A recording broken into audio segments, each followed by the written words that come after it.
Salut à tous, c'est Cryptéo, on se retrouve comme tous les matins aux alentours des 9h, 9h30 pour faire un point sur les news éco, macro, crypto.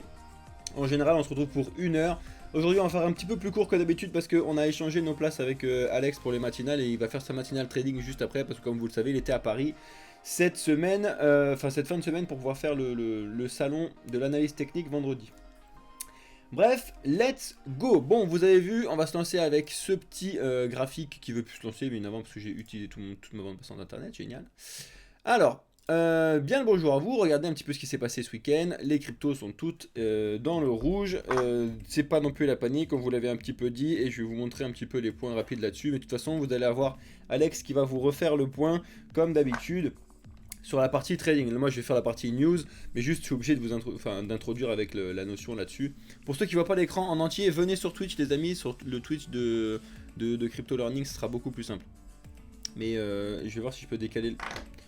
Attendez, je vais mettre le tel sur le côté, comme ça au moins ce sera peut-être pas mal pour vous. Parce que là, vu que j'ai pas le truc en double, autant se faire comme ça direct, ça sera plus simple. Hop. Tac, tac, tac. Bon voilà, normalement vous verrez l'écran à peu près en entier là-dessus, ce sera pas mal. Et ceux qui sont sur Twitch, vous voyez l'écran, c'est quand même beaucoup plus simple. Bref, donc on a eu tout ça ce week-end, un week-end franchement où on s'est un petit peu ennuyé jusqu'à hier soir on va dire, mais vous l'avez bien vu, donc ça fait déjà des semaines, non en daily je vais me mettre tac, que le Bitcoin est toujours sur son endroit phare, autour des 28 500 qu'il n'arrive pas à dépasser. On l'a tapé 20 000 fois il y a depuis 1, 2, 3, 4, 5, 6, 7, 8, 9, 10, 11, 12, 13, 14. Ça fait 15 jours qu'on est en train de galérer sur ce point et qu'on monte, on le touche, on redescend, on retourne vers les 26 500, on remonte, on redescend, etc. Donc là, à savoir si est-ce que on va pouvoir faire une petite respiration et remonter pour le passer, aller voir ce qui se passe à 30 000. On est beaucoup à vous dire qu'on a envie de voir ce qui se passe à 30 000, mais bon, à voir. Salut Alex, il a 50 comptes Alex. Ou alors si on redescend vers les 26 500, potentiellement la prochaine résistance à 25 000. Bref, vous allez voir tout ça. Alex il va vous expliquer tout ça juste après, mais j'étais obligé quand même de vous montrer un petit peu rapidement pour ceux qui arrivent et pour vous tenir au courant qu'à 10h il y a Alex, enfin 10h, 10h15, je sais pas à quelle heure il va pouvoir, en fonction de son train, etc., pouvoir vous faire le point là-dessus. Voilà les amis, et enfin, donc pour finir sur le rapide bilan de ce qui s'est passé la semaine dernière, ce vendredi dernier c'était un petit peu le jour à surveiller en termes de news, et vous l'avez vu, on a eu des news sur les PCE qui étaient des mauvaises news, hein, on va dire, tout était dans le rouge entre guillemets, que ce soit de toute façon vendredi ou jeudi, le GDP Growth Rate qui avait baissé aussi. Franchement, c'était que des mauvaises nouvelles la semaine dernière. Et pour le coup, le Bitcoin n'avait quasiment pas réagi. C'était en train de stagner. On a stagné pendant très longtemps. Je sais pas s'il y a eu beaucoup de traders là, mais les traders n'ont pas dû beaucoup s'amuser ces derniers jours là. Mais bon, bref. Pour ceux qui se demandent si Alex a changé de voix, c'est juste que c'est pas Alex. Hein, c'est Deadpool, je compte sur toi pour leur expliquer. Hein. On va vous expliquer comment ça va fonctionner toute la journée. Bref, et donc aujourd'hui, absolument aucune news à avoir, enfin pas de news hyper importante, on va refaire ça ensemble, enfin avec vous Alex tout à l'heure. On a demain l'ISM manufacturé qui est important, et sur les 7 prochains jours, c'est quand même une semaine un peu plus calme que les autres semaines. Ça va surtout être la semaine prochaine quand on va commencer à avoir les news sur l'inflation du mois de mars qui vont être importantes à surveiller. Mais on va voir ça ensemble. Alors, let's go pour les news. On va essayer de faire rapide parce que sinon on va pas s'en sortir. Et tous ceux qui loupent la vidéo, n'oubliez pas que je vous remettrai ça comme d'habitude sur la chaîne enfin en tant que rediffusion. Bon, vous le savez, Elon Musk s'était fait attaquer pour donner 258 milliards, enfin bref, c'est n'importe quoi, d'attaque là par rapport à son Ponzi qu'il a fait pour le Dogecoin. Il a attaqué en gros d'avoir créé un schéma de Ponzi pour pouvoir manipuler en fait le cours du Dogecoin, et lui il s'est dit non mais les gars, faut arrêter de dire n'importe quoi, c'est pas comme ça que ça fonctionne la vie, et du coup il se défend et il a bien raison parce qu'il faut quand même arrêter un petit peu les histoires là-dessus. Bref. Donc voilà, c'est pour vous donner un petit point rapide sur ce qui s'est passé autour du Dogecoin et d'Elon Musk. Vous allez voir, il y a d'autres news sur le Dogecoin pour ceux qui sont ultra fans du Doge. Alors ça c'est une news assez importante. Si vous voulez le lire en entier, on vous le remettra sur Discord pour pouvoir avoir ces informations. C'est des trucs assez cool, hein, si vous avez un petit peu envie de creuser un peu des informations là-dessus. Mais ça, c'était la loi au Salvador. Le Salvador, là, il vous avait dit, enfin, il nous avait dit qu'il allait mettre en place des projets pour que les taxes autour de Bitcoin, du minage, etc. soient bien vues et bien gérées au Salvador. Et on ne savait pas si c'était des on-dit ou s'il allait réellement le faire. Et là, du coup, via son tweet, Nayib Bukele, il a dit c'est bon, c'est fait, regardez, je suis en train de mettre au projet de loi carré ceux qui vont faire et investir sur le Bitcoin sur mon territoire. Ça va très très bien se passer. Donc c'est vraiment un bon... Ça, c'est une très très bonne nouvelle côté Bitcoin, c'est une très bonne nouvelle côté adoption Bitcoin, etc. Il faut que ça continue comme ça. En tout cas, Nayib Bukele, c'est vraiment quelqu'un qui est très très très pro Bitcoin et ça fait plaisir d'avoir des gens comme ça sur le long terme. Je vais essayer de faire vite sur les news, comme ça après on va répondre à vos questions et surtout à vos interrogations sur le fait que ce soit pas Alex qui soit en train de discuter mais que ce soit moi, mais bref. Alors comme d'habitude vous avez un petit top 5 qui sont sur Cryptos, là des cryptos qui ont performé sur le mois de mars 2023. Alors vous allez voir, c'est assez étonnant, moi j'en connaissais personnellement bien que deux, en gros je connaissais le Kaspa et je connaissais le Flux, enfin le compte Flux. Et pour le coup, les autres, je les connaissais pas. Il y en a même un qui a pété un câble, mais à mon avis, c'est juste qu'il vient de se lancer parce que vu les volumes qu'il y avait, c'était pas énormissime. En tout cas, n'oubliez pas de faire très attention. Ça veut surtout pas dire, quand vous voyez que ces 5-là, elles ont été performantes en 2023, qu'elles vont être encore plus performantes en avril, etc.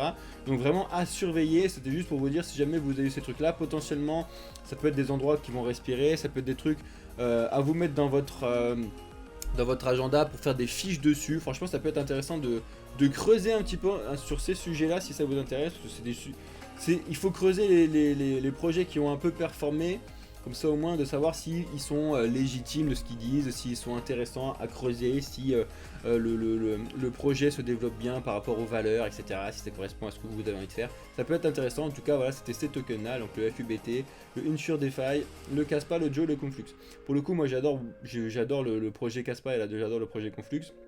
Et autant les autres, je vais dig un petit peu et si vous voulez, on verra ça ensemble. Je pense que je vais mettre en place avec Blockchain Capital, à tous les vendredis, on va se faire un Dior ensemble. Donc vous allez me dire un petit peu les projets que vous voulez qu'on regarde, etc. Et on va faire ça ensemble. Ça sera tous les vendredis soirs, si vous voulez. On enchaîne. Alors ça, c'est très important. On va passer genre 2 minutes dessus parce que vous avez toutes et tous reçu normalement un email de la part de FTX comme quoi vous allez pouvoir être remboursé sur les fonds. On a un petit peu plus de news, c'est-à-dire que c'est bien ceux qui ont reçu le mail, c'est uniquement ceux qui avaient ouvert un compte et qui ont utilisé un compte FTX à partir du 20 de mars 2022. Pourquoi à partir de mars 2022? Parce que c'est à partir de mars 2022 que on a FTX qui a changé et qui est passé en FTX Europe à ce moment-là. Nous, on l'a jamais vu, on n'a jamais vu le chance, etc. Mais derrière, la gestion était passée en FTX Europe, un petit peu comme il y a eu FTX Japon et que les Japonais ont pu se faire rembourser, alors qu'avant, c'était FTX International. Ça, c'est le premier point. Et moi, je sais que j'avais un compte FTX que j'ai ouvert après cette date-là, donc j'ai reçu le mail comme beaucoup de monde. Et je sais pas s'il y en a eu qui étaient avant, enfin qui avaient ouvert un compte avant, s'ils ont reçu un mail de la part d'un international ou je sais pas quoi. En tout cas, à vérifier. Alors il y a du bon et du pas bon quand on digue un peu les informations. C'est qu'il faut savoir que FTX Europe apparemment était, la société FTX Europe était bien gérée en termes de régulation et que normalement, de ce qu'ils nous ont dit, quand on a allé chercher un petit peu les informations, c'est que les fonds qui étaient sur FTX Europe n'ont pas pu être manipulés et n'ont pas pu faire partie du bazar de SBF là. Donc potentiellement ils seraient safe, je vous bien dit potentiellement avec des gigago grimés parce qu'il faut voir comment ça se passe. Parce que ça c'est les bons côtés, mais il y a des potentiels mauvais côtés aussi, c'est que malheureusement, potentiellement FTX aurait pu aurait pu être hacké et dans le but du jeu de récupérer vos codes, etc. Parce que quand vous suivez ce mail là, on peut vous demander si vous voulez faire la claim de récupérer votre code, enfin mettre votre code, de vous connecter, enfin bref le petit blabla là-dessus. Et ça pourrait être une attaque avec des giga gros guillemets parce que pour l'instant il n'y a ni truc officiel de c'est une arnaque ou ni truc officiel de c'est pas une arnaque. Donc c'est à voir. Normalement il y a quand même de fortes chances que ce soit un truc intéressant, mais comme vous l'avez vu dans le mail, il y a marqué que on sera tenu au courant de quand est-ce que ce sera débloqué, etc. C'est ça d'ailleurs qui me confirme que ce soit pas forcément une arnaque. En général, une arnaque, ils ont envie que tu fasses le truc très très vite et pas. Ou alors c'est une arnaque vraiment très très bien foutue. Ça, c'est à voir. Mais en tout cas, il faut surveiller, ne surtout pas agir très vite pour essayer de récupérer ces fonds en urgence. De toute façon, vous avez attendu 5 mois pour ça, vous pouvez attendre un mois de plus, voire 2 mois de plus, c'est pas de problème, à mon avis. Donc juste faites les choses bien, essayez de ne pas faire de bêtises sur le sujet. En tout cas, les hackers croyaient bien qu'ils ont vu passer ce truc-là et que si jamais cet email-là n'était pas une arnaque, mais potentiellement d'autres le peuvent, donc vraiment faudra attendre des news officielles, relayées officiellement pour pouvoir prendre les devants sur ce type de news là. C'est vraiment très très important les gars, sinon vous allez aller droit dans le mur, et vraiment faites attention à vous sur ce type de news. On fait que de vous le répéter, dans le monde des cryptos en général, les erreurs, les arnaques, les vols, les machins et tout, 95% du temps c'est parce que c'est vous qui avez fait une bêtise, parce que vous n'avez pas été accompagné sur telle signature de tel truc sur Metamask, etc. Bref, comme d'habitude, je vous le répète, mais en tout cas chez Blockchain Capital, on vous aide, on vous accompagne là-dessus pour bien comprendre comment ça fonctionne, et on vous explique bien évidemment tout ça. Donc à voir, je vous tiendrai directement au courant, que ce soit sur Twitter, que ce soit sur Discord, etc. Vous verrez tout ça, tous les liens dans la description si vous avez besoin de voir ça. On enchaîne, ça c'est assez drôle, mais on a une compagnie aérienne, Flybondi, qui émet maintenant tous ses billets d'avion sous forme de NFT. Donc vous voyez que la technologie des NFT peut vraiment être utilisée dans la vie de tous les jours pour des trucs vraiment de base, quoi, qui sont pas là juste pour pouvoir faire de la spéculation sur des images de chats, de chiens, etc. Donc ça c'est intéressant, et ça va prouver un petit peu aux gens qui comprennent rien, qui connaissent rien, s'ils veulent prendre un billet d'avion là-dessus, ils vont avoir au minimum des micro-conséquences, des micro-connaissances pardon, sur les NFT, l'utilisation des NFT et tout. Et ça, franchement, je trouve ça vraiment super cool.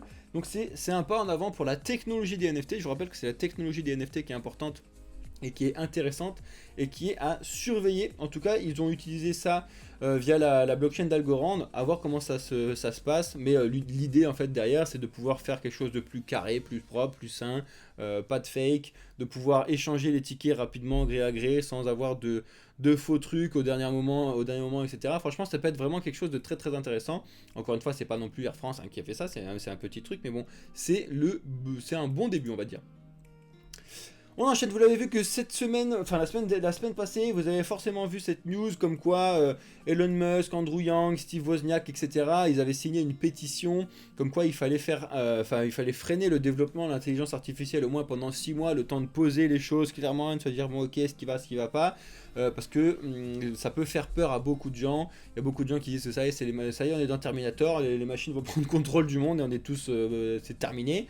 Donc il y a ces petits truc là qui tourne, parce que l'intelligence artificielle, vous l'avez vu hein, depuis décembre, entre le mois de décembre, janvier, février, mars, là, les projets d'intelligence artificielle ont complètement pété un câble.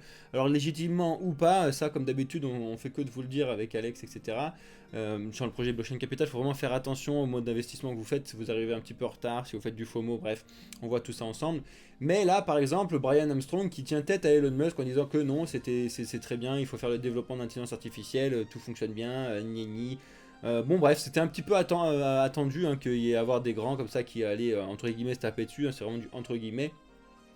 Mais ça, c'est vraiment à surveiller les projets d'intelligence artificielle.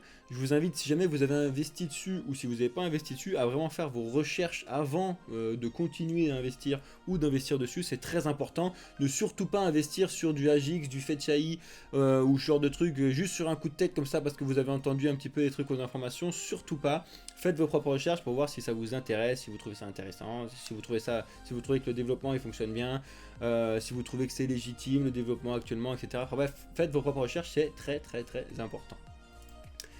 Ça, c'était juste pour vous montrer, je vais pas vous le lire, c'est à vous d'aller regarder, mais je sais qu'il y a beaucoup de personnes qui savent pas ce que c'est que la cryptographie, les cryptos, etc. Vous avez un petit article rapide qui est sorti sur CoinTribune, si ça vous intéresse, vous allez voir ça, ça fait 8 minutes de lecture, ça prend 2 secondes. Qu'est-ce que c'est que la cryptographie qui est donc derrière les crypto-monnaies, hein, et c'est pas pour rien qu'on appelle ça crypto. Je sais pas s'il parle d'ailleurs des cypherpunks, etc. à l'intérieur, mais j'espère bien, parce que c'est quand même un peu une notion de base de la cryptographie. Mais je l'ai pas lu moi parce que je sais comment ça fonctionne la cryptographie, donc j'ai juste pas. Mais je le lirai tout à l'heure. En tout cas, ça peut être intéressant si jamais vous avez envie de faire vos propres recherches sur le sujet. On a, ça c'est comme d'habitude, hein, tu as toujours ceux qui disent que ça va monter et ceux qui disent que ça va baisser, ça c'est comme d'habitude, vous allez voir comment Alex va vous l'expliquer d'ici 20 minutes. Comment ça se passe sur le niveau trading sur Bitcoin. Par exemple, on a ce Don Alt, un célèbre trader qui avait prédit à l'époque le prix plancher 2022, à savoir les 16 000, et il l'a relayé partout sur les réseaux. Il a dit regardez, je l'avais prédit le 16 000, du coup maintenant ceux qui m'avaient écouté ils sont blindés parce qu'on est parti à 28 000. Blablabla. Bref, tout le petit blabla de quand tu as des gens qui donnent n'importe quelle info, tu as forcément un gars qui dit juste à un moment. Mais bon, bref, ça c'est autre chose.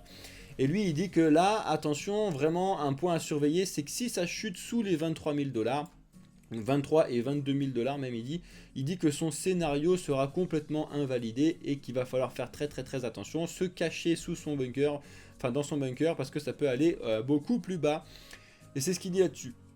Pour lui, sa thèse haussière, du coup, ça sera validé si ça chute en dessous des 22 000 dollars. Si les 2 prochains jours, donc c'est vraiment, c'est tout de suite, hein, parce que ça c'est pareil hier, et je sais plus quand est-ce qu'il a été son tweet. Donc c'est à surveiller sur aujourd'hui et demain, selon lui. Si les prochains jours se passent horriblement mal et que nous tombons en dessous des 23 000 dollars, oubliez ce que j'ai dit, cachez-vous dans vos bunkers parce que nous sommes foutus à ce moment-là. Bref, donc c'est comme d'habitude à prendre avec des grosses pincettes, il n'y a pas de foutu réellement, même si Bitcoin chute en dessous des 22 000, il n'y aura rien de grave. C'est juste une respiration logique, et même au-delà de ça, avec Alex, on vous le dit plusieurs fois, c'est qu'il y a de la liquidité à aller chercher plus bas pour pouvoir justement remonter de façon plus saine sur le long terme. Donc à voir, on n'est pas forcément tous sûrs d'avoir touché le bottom de 2022 là, donc potentiellement aller voir ce qui se passe dans 13-14 000 dollars, au moins faire une petite mèche dessus. À voir, franchement, pas de conseil en investissement comme d'habitude, et n'oubliez pas que des gens qui prédisent des trucs, ça sert à rien. Nous on n'est pas là pour vous prédire des trucs, on vous donne des informations de ce qui s'est passé par rapport au passé, parce que le passé est toujours très important à connaître pour savoir où on est aujourd'hui, mais on ne peut pas prédire l'avenir avec, donc il faut vraiment faire très attention avec tous les gens qui disent voilà le Bitcoin à la fin de l'année il sera à tel truc et tout. Les gars, on est au mois d'avril, on n'a aucune idée de où sera le Bitcoin à la fin de l'année. Il n'y a personne qui est médium, il n'y a personne qui a une boule de cristal, il ne faut pas se leurrer les amis, et il faut comme d'habitude, comme vous le dit Alex, il faut faire attention de ce que vous voulez faire. Est-ce que vous voulez trader au jour le jour, et du coup dans ce cas là vous allez surtout pas regarder ce qui se passe à la fin de l'année, vous en avez rien à faire parce que vous tradez au jour le jour, donc vous tradez des niveaux, vous tradez donc au jour le jour. Par contre si vous êtes en swing ou alors sur du trading long terme, là c'est encore autre chose, mais c'est pas forcément du trading, c'est plutôt un investissement long terme, donc c'est une autre vision des choses. Bref, cette image, je la trouve hyper creepy, là, vous ne verrez pas forcément bien sur TikTok ou sur Twitch, mais je la trouve super creepy. Je voulais juste vous montrer ça, qu'il y a une grosse mise à jour à côté du Dogecoin et de la blockchain derrière Dogecoin. C'est le lib Dogecoin, donc c'est une librairie sous Dogecoin qui va permettre pas mal de choses vraiment assez intéressantes. Je vous invite à aller dig l'information à ce sujet-là. Mais bon, c'était juste pour vous montrer que Dogecoin continue en tout cas à essayer de se développer et sortir vraiment cette idée-là de memecoin, de shitcoin, d'essayer de se faire un développement sain, réel, de trouver quelque chose d'important. C'est pour ça qu'ils font des développements de jeux, c'est pour ça qu'ils ont mis leur propre blockchain à flot proprement, avec des trucs carrés, pour qu'en fait, quand tu investis sur le Dogecoin, tu ne sois plus juste une blague comme c'était le cas lors de sa création, parce que ça a été créé, par rappel, par je sais plus qui, mais ça a été créé par un gars qui détestait les cryptos, donc il a voulu faire une blague. Bref, ça s'est un petit peu transformé complètement différent, mais en tout cas c'est quelque chose à surveiller sur le Dogecoin sur les prochains jours. Ça c'est une grosse news aussi, on l'a déjà dit sur les réseaux de Blockchain Capital il y a cela 2-3 semaines. N'oubliez pas que il y a le gouvernement américain qui a plus de 50 000 bitcoins de détenus suite à quand ils avaient saisi du coup The Silk Road en 2013 ou 2014, là, je sais plus, bref. Donc ça fait quand même un équivalent de 1,175 milliard de dollars à l'heure actuelle, donc ça dépend évidemment du cours du Bitcoin. Et si jamais ils vendent tout ça d'un coup, effectivement ça va faire un gros dump sur le marché. J'espère qu'ils le feront pas, mais en même temps on n'est pas à l'abri des États-Unis de ce qu'ils peuvent faire. Mais en soi, il serait complètement bête de vendre quand ils ont des trucs de 2013, de les vendre maintenant à 20 000 alors qu'ils auraient pu les vendre quand c'était à 60 000, ou ils peuvent encore les vendre quand ce sera à 100, 200. Bref, ici. C'est un peu dommage de leur part, mais bon, à la rigueur, c'est eux qui décident de se faire ce qu'ils veulent. S'ils veulent essayer de tuer le Bitcoin, je vais essayer parce qu'ils n'y arriveront jamais. C'est eux qui décident. En tout cas, ce qu'ils ont annoncé là-dedans, c'est qu'ils ne le feront pas au minimum avant le oh là là, c'est où le truc le 14 avril, pardon. Parce que ils avaient annoncé qu'ils ne le feraient pas tant que le Zong enfin sa sentence était tombée là sur son truc, à celui qui était accusé oh la vache, sur The Silk Road. Donc de toute façon ça ne tombera pas avant le 14 avril, à surveiller. Est-ce que du coup pile poil le 14 ou le 15 ils vont commencer à vendre tous leurs trucs d'un coup, est-ce qu'ils vont le faire petit à petit? Franchement c'est à voir, donc à vérifier, mais voilà, en fait la news était tombée le 14 mars, c'est pour ça qu'on en avait parlé, c'était il y a 2-3 semaines. C'était un petit peu la dague au-dessus de la tronche là, de savoir est-ce que ça va tomber tout de suite ou pas, mais à voir. C'est peanuts par rapport à la valeur du Bitcoin total. Ouais, non, c'est clair, c'est peanuts, mais c'est juste que ça fait quand même un gros volume de vente d'un coup. Si jamais ils mettent leurs 57 000 Bitcoin d'un coup, admettons, ils sont complètement bêtes, les États-Unis, puis ils font un ordre de vente 57 000 tout de suite, il va falloir le fil, cet ordre de vente. Donc ça peut faire un petit dump sur une petite bougie, quoi. Je te dis pas que ça va foutre un bazar total, encore qu'on n'en sait rien, parce qu'après, c'est les robots qui traitent derrière qui peuvent foutre un bazar, mais bref, comme d'habitude. On verra. En tout cas, comme d'habitude, tu sais très bien que tu l'as bien dit, c'est peanut par rapport à la valeur du Bitcoin, ça c'est clair. Et c'est surtout peanut par rapport aux valeurs de Bitcoin. Et de toute façon, les marchés vont reprendre le possession du marché tout seul. C'est aussi le but du jeu de Bitcoin qui soit décentralisé, c'est qu'il n'y a personne qui tire les ficelles derrière. Donc en fait, le marché s'autorégule tout seul. Et ça, c'est vraiment très très bien. Donc à surveiller, vous avez ce type de news là-dessus qui sont tombés sur The Daily Hold si ça vous intéresse. Ça on en a parlé la semaine dernière, mais potentiellement les BRICS ils veulent vraiment se sortir complètement de l'avènement du dollar là. Dans les BRICS c'est Brésil, Russie, Inde, Chine et Suède je crois. Non c'est quoi S? C'est pas Suède du tout, bref. Et ils veulent du coup potentiellement créer une monnaie à eux, commune. Alors je sais pas comment, ça fait des années qu'ils le disent et à mon avis c'est compliqué de faire s'entendre tous ces pays sur un seul truc. Est-ce que c'est même bien ou pas? En tout cas, voilà, s'ils sont en train de parler là-dessus, potentiellement ce serait, vu qu'on en parle ici, c'est potentiellement lié à des MNBC forcément, donc des monnaies numériques de banque centrale. À suivre, on va voir comment ça se passe, à surveiller de très près parce que là pour le coup c'est quand même une grosse association, hein. C'est plus gros que les États-Unis hein, quand tu réunis Russie, Chine, Brésil, Inde, enfin bref c'est énorme, à voir comment ça va se passer par la suite, à surveiller. 5 façons de se protéger d'une récession, ça c'est assez important si ça vous intéresse parce qu'on commence potentiellement à parler d'une récession et donc pour savoir une récession ce que c'est quand on a de l'inflation négative, c'est-à-dire que les prix des choses vont chuter. Alors j'y crois moyennement, hein, on va voir comment ça se passe mais ça peut le faire si jamais on a une chute des banques et qu'il n'y a plus du tout d'argent qui circule et tout, un petit peu comme si c'était passé en 2008. Donc à surveiller franchement. Et là-dessus, du coup, vous avez des tips un petit peu de comment faire. Et par exemple, le premier tips, c'est le cash n'est pas trash. Parce que souvent, quand on dit ça, vous savez que cash is trash. En gros, c'est que, c'est n'importe quel investisseur sait très bien que le cash, c'est pas intéressant parce que ça perd de la valeur vu qu'il y a de l'inflation. Surtout cette année, on a eu de l'inflation de malade, hein, enfin 2022. Donc du coup, tout ce que vous aviez en cash de caler à un endroit a perdu naturellement de l'argent alors qu'il aurait fallu le mettre à un autre endroit. Et là pour le coup c'est un peu l'inverse, c'est que si jamais on a une récession et que les prix baissent, là votre cash il vaudra plus d'argent. Bref, moi je suis quand même partisan du fait que le cash c'est du trash, hein.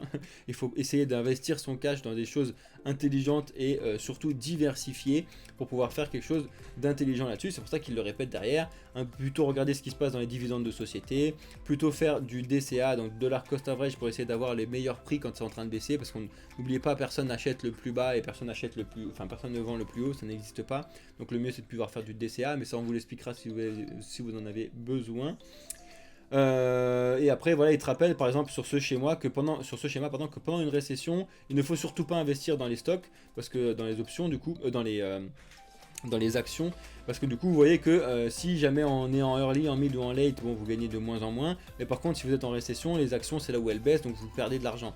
Le cash, il est intéressant à mettre en place parce que du coup c'est de l'argent qui est gagné là-dessus, mais par contre les obligations au long terme ça peut être un bon investissement. Mais encore une fois, les obligations, pour rentrer dessus, c'est pas monsieur tout le monde qui comprend comment fonctionnent les obligations. Moi je pourrais vous l'expliquer, mais encore une fois c'est un peu le monde financier d'hier, donc à voir. N'oubliez pas qu'il y a maintenant de la finance centralisée, etc. Bref, on vous apprend tout ça sur Blockchain Capital si ça vous intéresse.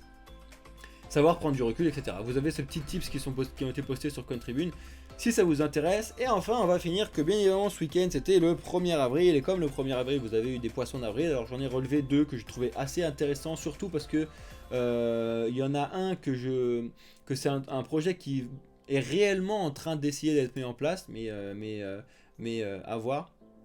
Ah non, mais d'ailleurs, je voulais finir avec ça avant de vous faire les vannes. Il y a miné du Bitcoin grâce à de l'herbe et des vaches.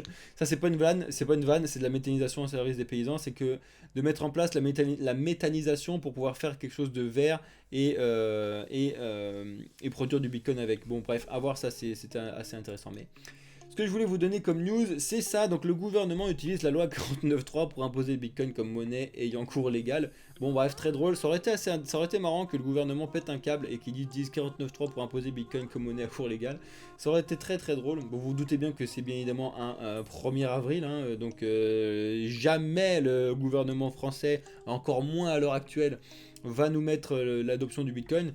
Mais là, ils ont vraiment fait un petit clin d'œil parce que le 49.3 en France, vous l'avez vu, on l'utilise à tout va sur n'importe quoi. Et que c'est un petit peu une catastrophe, on va dire. Et qu'il faut vraiment faire attention à ça. Et c'est justement aussi pour ça qu'ils ont fait cette news là, c'est pour rappeler que avec une adoption Bitcoin, il n'y a pas de 49.3, ça n'existe pas. Ceux qui utilisent Bitcoin, il n'y a personne derrière Bitcoin qui va pouvoir imposer telle ou telle chose. Et ça, c'est ça qui est génial derrière Bitcoin, c'est que les décisions qui sont prises derrière Bitcoin, que ce soit la mise en place de Lightning Network, etc., c'est des décisions qui sont prises collectivement par les gens qui décident derrière Bitcoin. Et ceux qui décident derrière Bitcoin, c'est toi, c'est moi, c'est tous ceux qui ont du Bitcoin. Donc ça, c'est vraiment génial.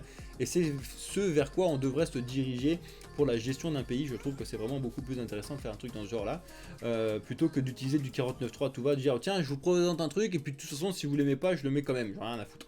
Donc ça, c'est trouvé ça assez drôle.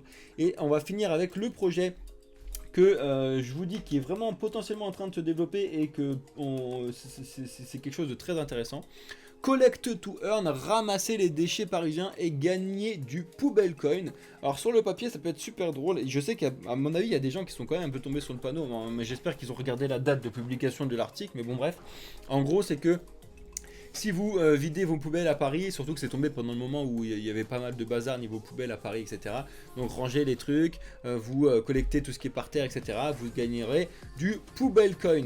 Alors si ça a l'air génial comme ça, vous doutez bien qu'à mettre en place c'est très compliqué. Parce que autant les move to earn c'était à peu près plus simple à mettre en place, c'est-à-dire que tu as des capteurs sur ton téléphone, etc. Autant là pour prouver que tu as bien ramassé le caca de chien, tu l'as bien mis dans telle poubelle, machin truc et tout, ça va être une tannée. Mais il y a vraiment des projets qui se dirigent dans ce sens-là. Surtout pour l'écologie, ramasser les trucs sur les... C'est pas que à Paris, hein. Surtout à Paris en plus on s'en fout, mais c'est surtout sur les plages, sur dehors, dans la nature, etc. Ramasser les trucs, les sortir, les rentrer, les mettre. Et ça peut vraiment être quelque chose d'intéressant à faire, mais par contre la mise en place est très compliquée. Mais en tout cas c'est vraiment de l'incitation pour pouvoir le faire, mais comme d'habitude, comme ça l'a été pour Stephen, etc. Il faut faire rentrer de l'argent autre que juste l'argent des nouveaux qui rentrent pour que ça puisse être viable sur le long terme. Comme d'habitude il faut avoir des sponsors, des machins, etc. Enfin bref, le système de pub et le système d'entreprise classique fonctionne très bien là-dessus. Je vois pas pourquoi ça fonctionnerait pas sur des play to earn, des move and earn, etc. À ce sujet, d'ailleurs vous avez vu, mais il y a un sleep to earn qui va sortir dans pas si longtemps. C'est plus tu dors bien, plus tu gagnes des jetons. Ça c'est pareil à mettre en place, c'est pas si simple, surtout en termes de récompense. Qui va pouvoir financer le truc là derrière? Faut pas que ce soit les nouveaux comme d'habitude, sinon ça ne fonctionnera pas. Il va falloir mettre en place quelque chose d'intéressant. En tout cas ça c'était bien évidemment un truc qui n'est pas sorti, hein. C'était un poisson d'avril, mais à surveiller. Il y a des projets qui se développent réellement en ce sens à l'avenir. Ouais les amis, donc c'était tout pour faire le petit point sur les news. Je vais finir la vidéo que je vais mettre sur YouTube et après je vais prendre vos questions, surtout ceux qui sont sur TikTok. À mon avis il y en a plein qui doivent rien comprendre, même s'il y en a plein qui sont nouveaux, qui doivent être contents. Merci à tous ceux qui s'abonnent les amis, vous êtes au bon endroit si vous êtes intéressés par les cryptos et le monde des cryptos en général. Voilà, donc ceux qui sont sur YouTube, vous êtes au bon endroit, j'espère que vous avez lâché un like sur la vidéo, un petit commentaire s'il y a quelque chose que vous avez envie qu'on développe ou qu'on comprenne. Et n'hésitez pas de toute façon à rejoindre le Discord si vous voulez qu'on explique tout ça ensemble, et à vous abonner à cette chaîne bien évidemment. Excellente journée à vous, on se retrouve ce soir pour pouvoir faire un point sur les SBT, je trouve ça juste incroyable. Et je vous annoncerai, je vous annonce tout à l'heure le calendrier un petit peu de la semaine qu'on a mis en place déjà. Excellente journée, c'était Cryptéo pour la chaîne Blockchain Capital. Ciao!